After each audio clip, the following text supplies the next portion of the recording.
Today's episode is going to be our overview of the different aspects of AI and how it affects marketing in general and content specifically. Are people going to ChatGPT instead of Google? What about Google's AI overview? If they are going to ChatGPT for Google, what is the ramifications of that? How do we rank? How do we show up? How does ChatGPT index things and decide what to say? There's this big question of, are people using AI to write posts and create content? How much? Is it good enough? Is it better?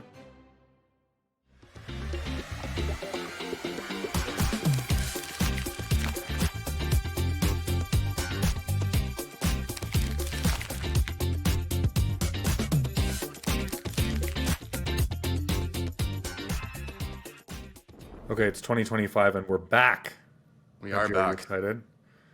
Oh, I'm back in the country. So, for those that don't know, I was gone for the last 3 months in Europe because I was thinking of living there. And so, I think a combination of that plus you doing some traveling too just got us off of our schedule of doing these recordings. Yeah. We did a awesome Grow and Convert company retreat in Porto, Portugal.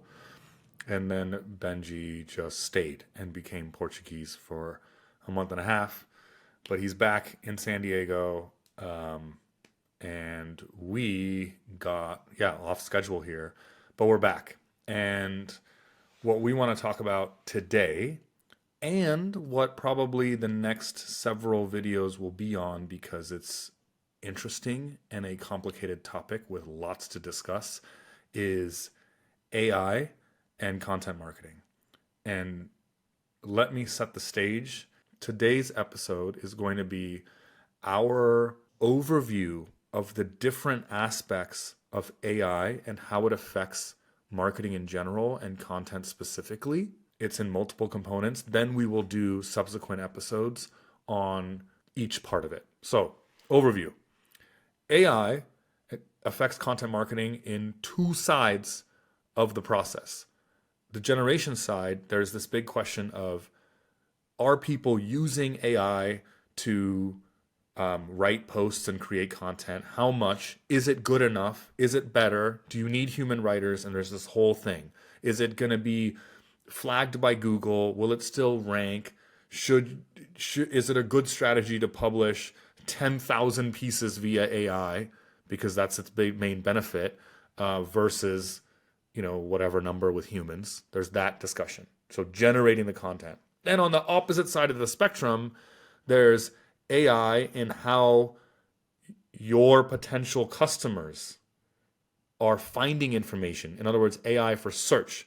Are people going to ChatGPT instead of Google? What about Google's AI overview? If they are going to ChatGPT for Google, what is the ramifications of that? How do we rank? How do we show up? How does ChatGPT index things and decide what to say? And then for the Google thing, it's like, well, does the organic listings on the SERP matter? There's just like a bunch of questions. Do you have a specific part you want to start in? Let's save the writing part for the second half. I'm interested in just talking about AI and how search behavior is changing because I think that's really top of mind for a lot of people. Like we could debate all day on the writing side and when it makes sense, but I think coming into this year, well, actually, if we think back about last year, I think there was a big shift in people's mindset around SEO.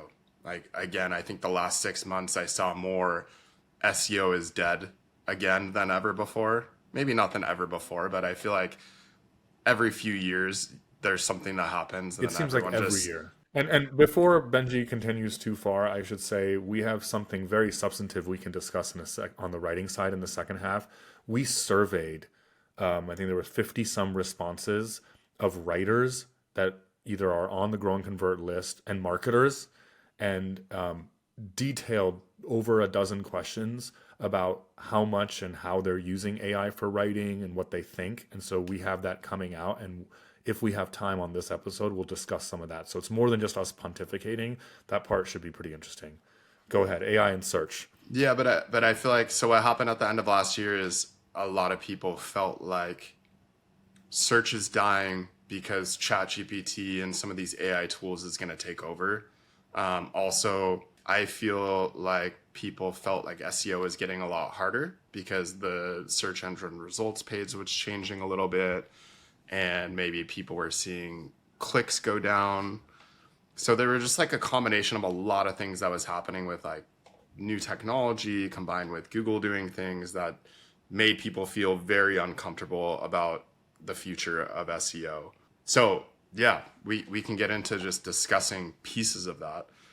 We have noticed that, just like most of you have noticed, that people are starting to use ChatGPT more as a search tool. I know, Davis, you can speak to how you've been using it. I personally haven't been using it because I find Google easier and finding information different ways easier, but I'm not going to say that it's not gaining traction and gaining market share. I mean, we've had, I think an hour and a hour ago, we got a lead come through, and in our lead form on our website, our last question is, "How did you hear about us?" Pro tip: everyone should be asking this. Even large B2B companies, you should be asking this. And then we ask it twice. We ask it on the form, and we ask it again at the beginning of the conversation. It will. It is more accurate than most of your marketing analytics. And they just said ChatGPT. That was like today. And that's common just with clients. So I would say more and more in the last 3 or 4 months, we've had clients come to us saying that exact thing. Oh, we saw in our analytics that we're getting leads from ChatGPT. And then the next question is, well, what is going to be the strategy moving forward to help us get in these AI tools even more? Because now people are starting to see the acquisition source be ChatGPT or some AI tool. And so obviously the next question is, well, how do we get more of those? That's like, and people are also thinking, okay, if ChatGPT is getting more used, I need to create a strategy to get in these tools because this is going to be the future. So the other anecdote, and then I can explain a little bit my thoughts on the difference on how they work, how ChatGPT is surfacing answers versus Google. I'm not like a AI developer, but we've looked into it a little bit. The other anecdote is that leads into this discussion is, so you said clients have been reporting this. We've started to see it. One of the leads we got that we spoke to, that we're in conversations with, when he said it was ChatGPT, I said, just for our own curiosity, can you say, like, do you remember what you asked it? And am I remembering this right? Like, he like brought it up. Yeah, he Like pulled it up screen on the share. He was call, like, yeah, I'll show you the chat. and it was like a full conversation Yeah. with it, with like all these details and the prompt to figure out different types of agencies he wanted versus didn't want. Oh, my memory is ChatGPT suggested it, that he was having a conversation with ChatGPT about his business issues. He was like, I'm the founder of X. Yeah, Like, that's here's what I the meant. situation. He was trying to give it a lot of context about what he was looking for. Yeah. And it wasn't like, at the end, my memory is he wasn't like, and I'm looking for a content marketing agency. He was just like, I'm in this situation. My business is at this stage. Here are the problems I'm having. What do you recommend? Am I misremembering that? But Yeah, I think he was actually looking for an agency at the very end. oh, okay. Because he wanted to outsource certain things, and then it wasn't like it immediately listed a few agencies. It was like in the context of the conversation, my memory was like he was scrolling on Zoom with us, and then at some point it was like, and here are some agencies. It determined what he needed in terms of what type of agency, because just marketing agencies is really broad. And then at some point it said, here are some agencies, and Grow and Convert was one of them that it listed. In fact, I remember the help desk client. Do you remember this? This was like, must be like 2 years ago now. I think he said, we got our first ChatGPT lead, guys. It's like happening. And it was like a long time ago. Is 2 years ridiculous? Is ChatGPT even out 2 years ago?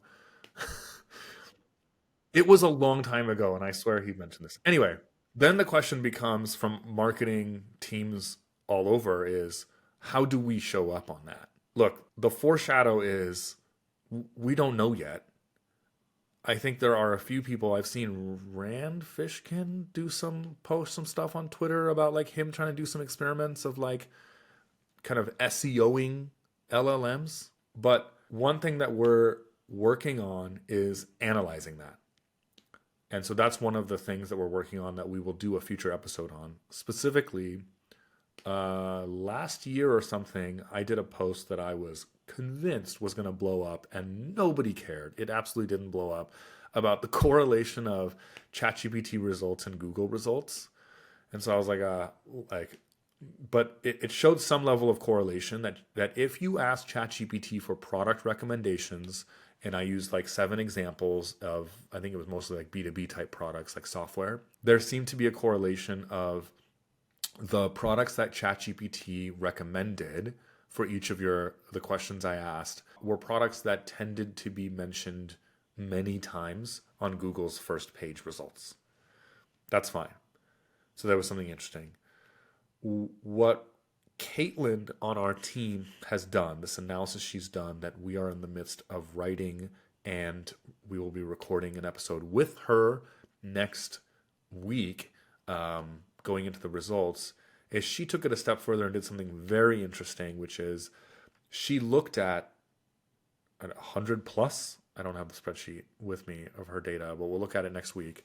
A ton of keywords that we have ranked our clients for, bottom of funnel keywords, and she typed those keywords into multiple AI tools, ChatGPT, Claude, Perplexity, and then looked at Google AI overview on the Google SERP.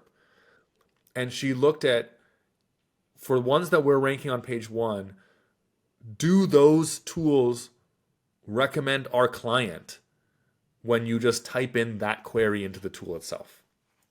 And long story short, there is for ChatGPT and Perplexity, I believe there's something like a 70% presence rate, 70+%. Yeah. 70+% presence rate for clients that we are ranking up. We have one of our pieces of content ranking on page one for some bottom of funnel high buying intent term. 70% of the time we're showing up on ChatGPT or Perplexity. I think Claude, it's way less, but Claude itself does not really index the web recently. It's like years old. So it's not really like a search engine. So there's a whole bunch of questions there about like, is it correlation? Is it causal? But we're looking into that. 70% is super encouraging, suggesting, content is important. Yeah, do you have any comments on this? No, I just think like we've been getting asked the question like what is the AI strategy? And I don't think anyone knows exactly where things are going yet. And to say here's the exact strategy that you should follow at this point, I just think doesn't even make sense. And I think it's a good question to ask to get people thinking about it. But I think in terms of like any company coming to you with like some full AI strategy or AI search, like it's just too early. Like I don't even think we know which search engines will win, whether it's ChatGPT, Perplexity, or maybe something that hasn't even come out yet. I think there's questions that I have about, will search even stay the same way? Like, is the way that we search now the way that people are going to search in the future? I don't know. Maybe voice search takes over regular search and written search that we have right now. So I think for us, we're paying attention to everything that's going on and doing this analysis just to try to see how should we shift our approach a bit, or things that we need to be staying on top of or doing. But all this to say, we don't have some unique AI strategy yet. There's things that we're thinking about. We're thinking about how to produce content with AI. We're thinking about how to show up in search with AI, just to stay on top of everything. And we're testing different things, but I don't think we have like an approach that companies should take yet. Yeah, we're still doing our process with our clients, and it's still working. We carefully measure data, if you have not followed Grow and Convert, like our own client data. And so we know what the like expectation is of results in terms of rankings and leads at like 6 months and 12 months in a typical engagement. And we're seeing clients, even today's clients, follow that curve with our current process just fine. The other thing that I wanted to say is just like, if you're a marketer thinking about AI search and how do I get show up there, one thing that at least my current thinking I'll say is that content still seems to be important, which makes me feel a lot better from, a growing convert person's seat. Because if you think about how these things work, AI tools, these LLMs, are ingesting training data. So what is that training data? So one, I mean, first of all, my understanding from the research I've done, OpenAI and all are very a little bit secretive on that, because obviously there's like lawsuits where like people are like, "Hey, I wrote this book." Like you can't just and Yeah, then they're like ingesting copyrighted material is they're what the ingesting lawsuits copyrighted are. material, and then like people can literally be like, "Write this in the style of blah blah," or "Give me a summary of this book," and it'll do it. And people are like, "Wait, what? Shouldn't they have to buy my book?" But anyway, we know that they're basically ingesting the bulk of the internet, right? And and then with perplexity and chat, and so at face value, if you want these tools to mention you, you need to produce content. Not all written content. My understanding is they're also ingesting video and podcasts and audio content. I don't know. I don't know the Yeah. details on that. But so that at the face value, like content is important. But of course you could say, well, but it's not ranking things in the same way Google is. That's true. I don't know the details of how it surfaces, but ChatGPT a couple weeks ago came out with the like it's web search. So you can click the world icon, and now it's like it's not just providing the answer based on its historic training data, which I think is a few years old. It's like looking at the current web. A big question is, how does that work? And what is it looking at versus Google? Perplexity obviously does that. So, like, if you want these tools to mention you, you need to be publishing things. Now, exactly, it does it, like index the same things the way Google does? Probably not. It's a different tool, and then it has its whole AI thing on top of it. But it is looking at things that are published. It must be crawling the web. It has to be crawling the web, just as Google is crawling the web. So that is from a co-owner of a content marketing and SEO agency. That's very comforting. Obviously, I'm biased to want content to still be relevant in a world where consumers are using AI to like find information, but like logically speaking, it must be, right? Yeah. Yeah, I was gonna say I think a lot of people are afraid that AI is just gonna fully like ruin their SEO business or something like that because everyone's gonna go purely to AI search. So a couple points on that. One, Google still has the largest market share. I don't think that's gonna change anytime soon. Anytime any new technology comes out, it takes years for things to get adopted. And I think it's gonna be the same thing here. Yes, a lot of people are using ChatGPT. Yes, in terms of being in tech and being in marketing, we're probably a lot more likely to use ChatGPT than others. So there's also an echo chamber of like the people around you are all using these, but the vast majority of people are still using Google.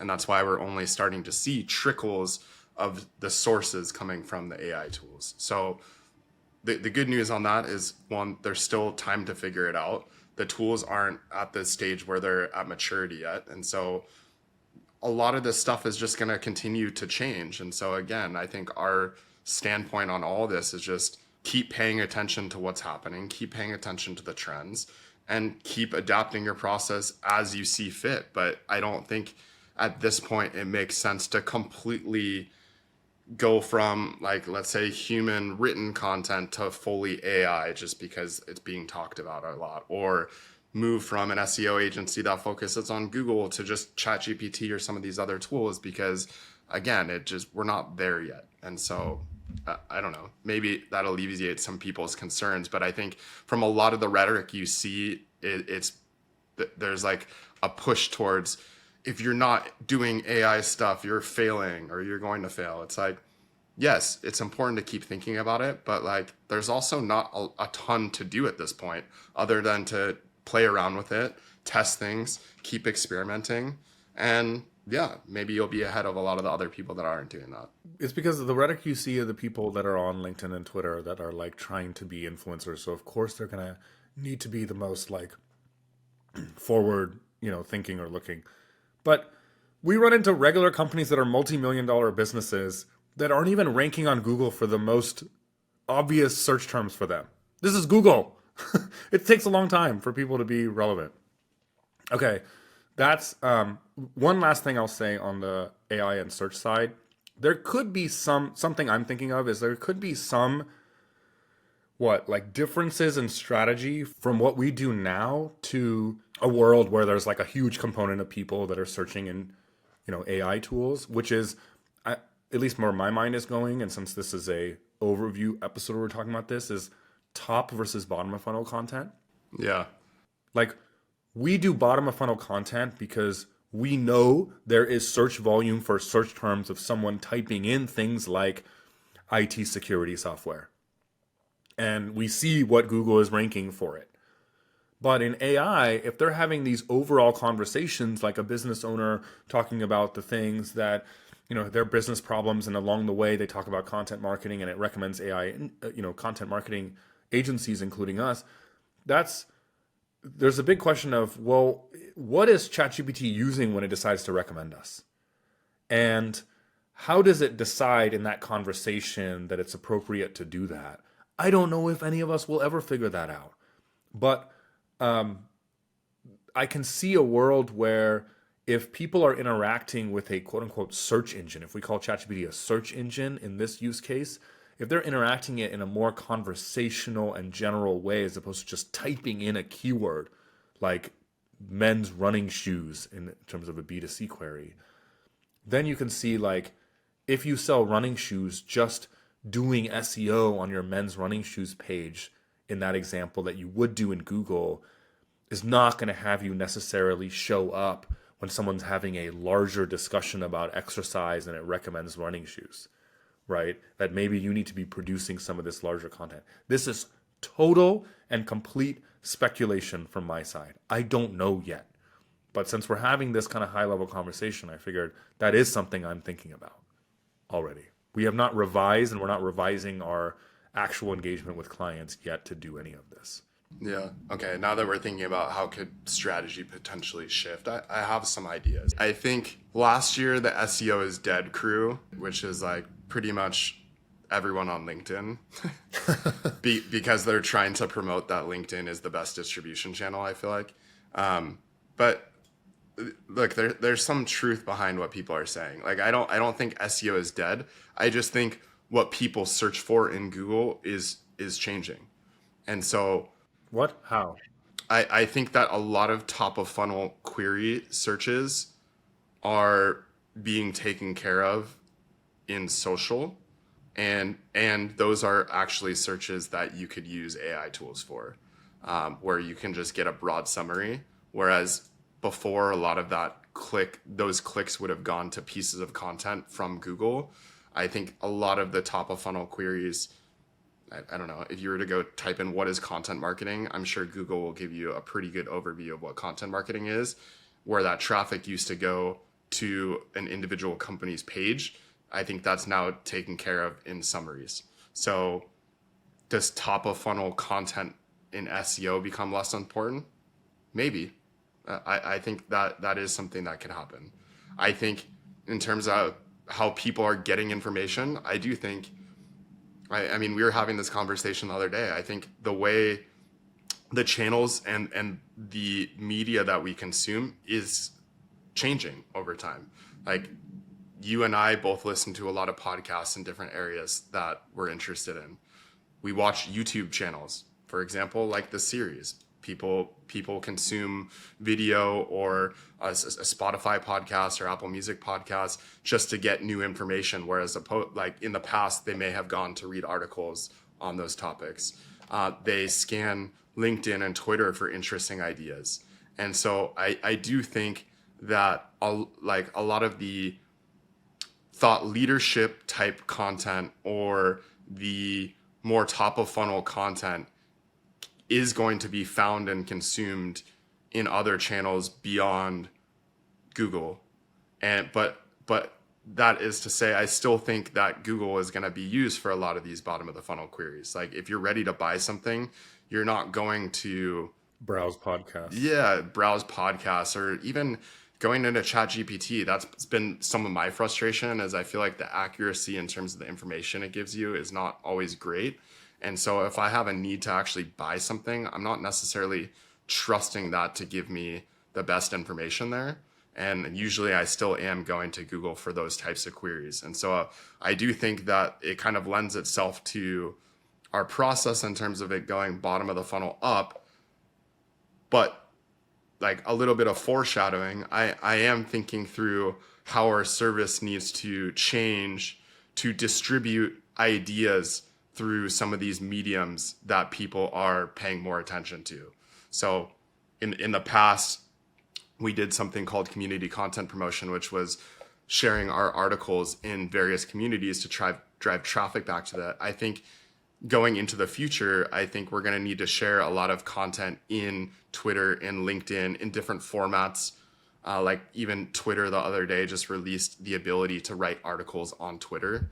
And so I think distribution is something that's changing, not necessarily the content itself, but how you get people back to your website or distribute your ideas is changing. And I do think that AI will play a very big role in helping us distribute content faster, doing more of it. And I can see us developing a lot of processes to take content that we've used or that we've written in the past for various businesses, and then using AI to then take those ideas and format them in ways that can be consumed on podcasts or on Twitter or on LinkedIn. Yeah, I think you should talk about the social aspect. I think there's something specific that we're thinking about, which is in addition to, a client hires us and we identify and rank them for the absolute highest buying intent terms on Google, things that when people are Googling it, they're looking for a product like what the client has, super valuable still. And by the way, the SEO is dead thing, our data, well, that's a whole different discussion, but our data suggests like we're still getting those results as I mentioned. But in addition, can we add on to the service an ability to create LinkedIn and Twitter type posts, social posts that can Distribute those same like key value props and ideas that are in our pieces. So if we just think about the goal of our content at a high level, what we feel like we do really well is understanding a company's differentiators and value props and key things that would make someone want to buy whatever the product or service is. And then our way of distributing those ideas has largely been through SEO. So it's been for showing up for keywords that indicate that they're looking for a solution. Now, that takes care of that bottom of the funnel when someone's already in the mindset of buying. But I think there's an opportunity to do the same thing. So distribute those same ideas, but now when they're not actively looking for the solution. So for example, you could create a Twitter thread based on one of the bottom of the funnel blog posts and just distribute those same ideas, but in a different format as a way to attract people back. And same thing on LinkedIn, you can explain the pain points that someone in your target audience is facing, and then that you can be a solution.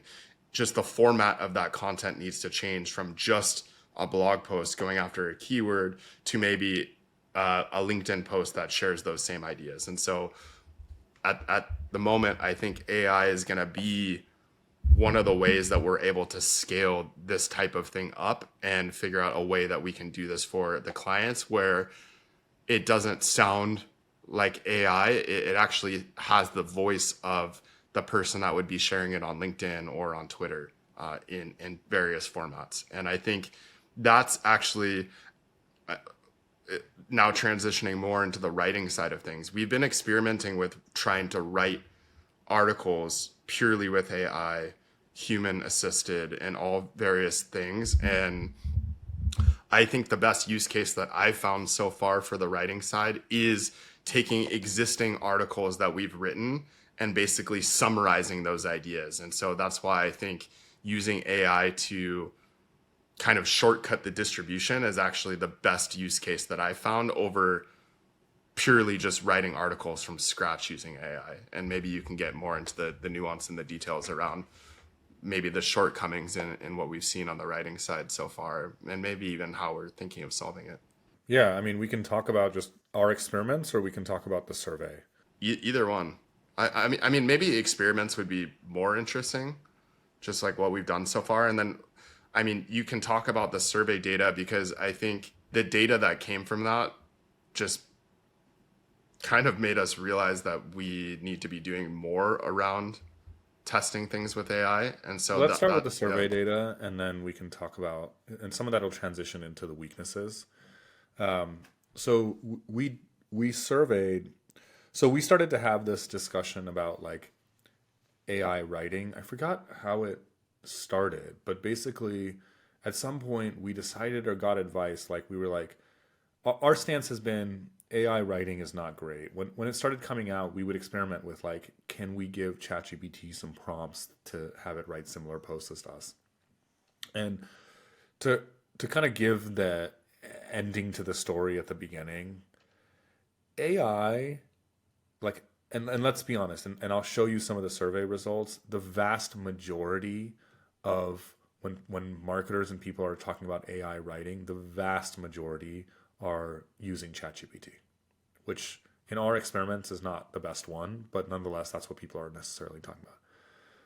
It is great at like English.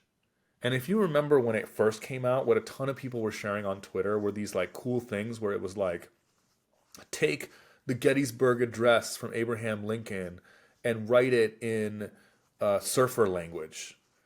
And it'd be like, and it would like rewrite it, and it'd be like, what is Fourscore? It'd be like, a long time ago, bro. Like it was so awesome, dude. And everyone's like, this is amazing. Like, how could it even do this? And it was, you could create these stories, and it would create these fictitious stories, and everything is fine. What the writing part of it has trouble with is precision. And that means, and I'm using that word in a very general sense, if you just need it to like write something that sounds good, its actual English is actually really good, and it can translate to surfer language and this style and whatever, right? But when you need the content of what it's saying to be spot on, and it starts to struggle. I can give you a concrete example of that. That's mentioned in the write up, the post we're doing about the survey. But basically, let me actually go over the survey. Well, let's go through that one first. So I'll actually share my screen. I asked it, can you write 500 words on what differentiates Grow and Convert from other content marketing and SEO agencies? So first of all, yes, I think people that are like AI defenders, for lack of a better term, may be like, hold on, Davish, that's an unrealistic prompt. You should be giving it a bunch of background. You should be providing the differentiators, etc. But that kind of that cuts to the chase. Is that like, if you need it to get your arguments right, you need to provide the arguments. That's kind of the key thing. My second comeback to that is, I can tell from what it wrote, it has read our website and is largely regurgitating that back. So it's almost as though, like, focus on high intent, business focused content, even the fact that it says founded by Benji Hyam and David Canal, like, means that it knows who we are and it's read our website. Even end to end service, there's like something on our Work With Us page that literally says this. There's like a bullet point. Like, so it's almost as though I gave it our website as a prompt. But there's one example that I have in my post coming out about the survey results and people's editing issues that is exemplified in this first header. So for people who are just listening on the podcast, it has this 500 word post. It has 5 headers. At first, it just introduces Grow and Convert in an intro in a couple sentences, and then it starts to go in. The first one is focus on high intent, business focused content.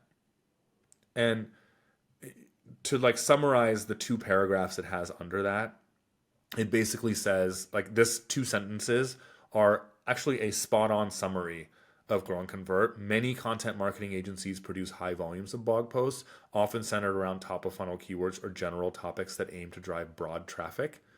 However, Grow and Convert takes a more targeted approach by identifying high intent keywords, those that potential customers search when they're already considering a purchase. Like, those 2 sentences, I don't know what you think, Benji, but like, that's pretty spot on. Yeah. So that's the stuff that makes people think, oh dear, like, if you're a writer, like, is it going to take my job? On that part, it's pretty good. Mind you, again, the only reason it knows this is because it's read our website. So first thing is like it needs some information to know what arguments to make. I have another example in that post that I don't know where to find it, but I I think it's this tree trimming guide where I basically was like, let's write a blog post on how to trim trees. I have a tree trimming company called Davish is So Tall He Trims Trees, and like it just starts writing like random stuff on like tree trimming, and it's probably just like summarizes what's on the internet for it, and then it says at the bottom like we have a 10% discount. I'm like, okay, like that's funny. Like I don't, the business doesn't even exist. But look at the header. Focus on high intent business focused content. One line that I can't get over that bothers me is business focused content. High intent is right. We would never write, and I dare someone to search our website for this term. I would never write that Grow and Convert produces business focused content. It's not that that's not accurate. It's that it's just kind of a weird thing to say because all content marketing, which is what we're talking about, is business focused content. So why would we write that we focus on high intent business focused content? That's not right. Like even other agencies that we position ourselves against that produce top of funnel content, that's still business focused. It's just top of funnel. And we do high intent bottom of funnel. And that's our strategy and it has these benefits. So like this is the issue that when you get into it, you start pulling apart the writing when you need it to be precise, which I would argue the most impactful marketing content that you could produce as a marketer needs to get things right. As evidence, if you are producing new copy for your company's homepage and you have a multi-person company, think about the level of conversation and debate that happens inside your company when you're deciding on homepage or landing page copy. The CEO has to approve, the CMO has to approve, everyone has an opinion because you got to get that stuff right.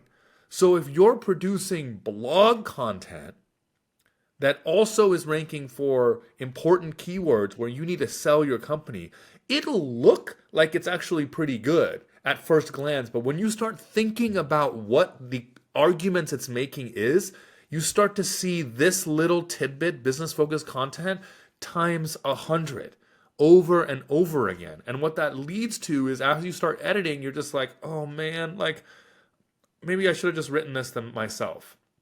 And that's kind of what we're seeing in the survey. To like cut to the chase, there is a ton of people saying, look, like I'm using AI, I'm going to continue to use it. But when we ask this key question, how much editing do you have to do with AI written content? It was 4 was I essentially had to rewrite it, and 4 was a lot, and 5 was essentially had to rewrite it. Over 60 some percent answered 4 or 5. So the majority are saying like, I got to edit this a lot. Level 3 was similar to human, and that was an additional 25%. So if you combine all of that, that's like what, 80, 85% are either as much as human writing or the majority is more. And a lot of people have these really specific issues. And so some of them would say like, I have discerning clients, and so polishing and incorporating voice, aligning with strategy, what they had to do. Like another good one was good. It got the post structure, and there was a decent, good enough sections, but then it had weak intros and lots of fluff for filler words. That's what I mean. Business focused content, when you think about it, doesn't actually make sense. Like a human wouldn't write that. And if you are, then that's a problem. Yeah, I mean, I don't know if I have anything else to add to that. Yeah, what we are, so some other takeaways from the survey. One other big takeaway is despite these weaknesses in editing, the vast majority, we had 54 responses. I'm sharing my screen. 83% of people answered yes to the first question of have you published AI assisted content at all ever? I will pause. Like, of 50 some marketers that it responded, and this is people that are largely on our list or follow us on social, so it's like content marketing SEO type folks. 83% said they already published content that is AI assisted at least. I mean, that means like this is happening despite the weaknesses. And then the people who said no cited the exact same thing as the people who said yes when we later asked about editing that I was talking about, is they just said like, that's not good enough. I'm a writing snob, etc. Um, so that was that. And then we asked, how many pages have you published? And it's not a trivial amount. 38% said 10 to 15 pages have been published that they published that have been AI written or assisted. And then if you add that plus the next bucket, which is 5 to 10 pages, that's what, like over 50% have published multiple pages, not just like I tried it once. So those are kind of the two big takeaways of the survey. There's a ton of detail. I have a full post coming that's analyzing a bunch of every single question, all of their responses. I'm categorizing them. There's like all kinds of detail around why they started using it, what their job roles are from freelance writer to like executive, and whether they're doing it for speed, whether they're doing it for cost, details around editing, whether they're using it for long form content. It's like super interesting, at least for us. But the big takeaways is like it is happening. People are using it for writing for better or for worse. You could say for better, like it could be differentiating folks that are writing themselves as a human if your human writing is much better than AI. But editing is a huge issue. And so that should transition maybe to the last Yeah, thing. well, I was gonna say I think it was in seeing that data of like 85% of people had published content. I almost feel like that led to a conversation between us, like what are we missing, or like like we need to keep trying this because if 85% of the people are doing it, they must be getting good content from it or something like that, and that led Yeah, us to just maybe. One thing in the survey is I don't get to see what they published. And it could be that the majority of people producing content are producing what we would call kind of mirage content anyway. for sure. I And mean, so, but either way, I think just the findings of the survey got us to just think more about AI and how we could potentially use it inside our business. And so we've, I would say over the last 6 months, we've tested a lot of different things from writing our own posts with AI, like I think the big challenge for us was, can we write a grow and convert blog post with AI? Because if we can pass that test with how like strict we are in terms of what we let pass on our website, we feel like we could do that for clients. yeah. And again, Caitlin on our team did an experiment on this, and we're going to have her on for a separate episode to talk about that. It was a challenge. I can say that I even tried to write my write up of this survey results. I started by really trying hard to write it with Claude, and at first I was really encouraged, but eventually I just took over and started writing myself.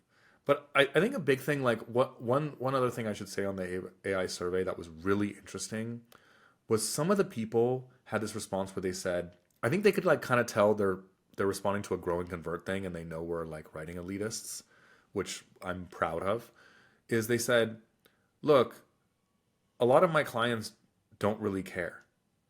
And they said, they're asking for content. I'm a freelance writer. I'm producing the content. They can't figure out that their gauge is not that good. They don't know the difference. And I think that's like a huge part of it is there's this huge market out there that's already producing, in my opinion, kind of mediocre to bad content, this mirage content already.